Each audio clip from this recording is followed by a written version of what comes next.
சிவபுராணத்தின்படி பார்வதி சிவனின் கண்களை தனது 2 கைகளால் பின்னால் இருந்து மறைத்ததாக கூறப்படுகிறது.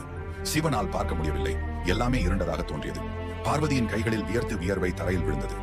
இந்த வியர்வையிலிருந்து ஒரு இருண்ட மற்றும் கடுமையான உயிரினம் பிறந்து கர்ஜிக்க தொடங்கியது. அந்த உயிரினம் இருளில் பிறந்ததால் சிவனும் பார்வதியும் அந்த குழந்தைக்கு அந்தகன் என்று பெயரிட்டனர்.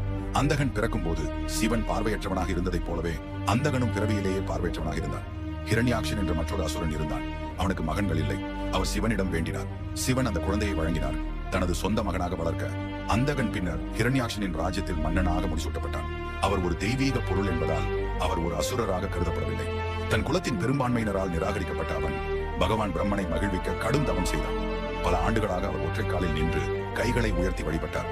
அவர் உண்ணவோ குடிக்கவோ இல்லை. மேலும் அவரது உடலின் பகுதிகளை வெட்டி வேள்வி நெருப்பில் அர்ப்பணித்தார். அவரது உடலில் மேலும் இறைச்சி இல்லாத போது பிரம்மா அவர் முன் தோன்றி ஒரு வரத்தை வழங்கினார். அந்தகனை வெல்ல முடியாதவனாக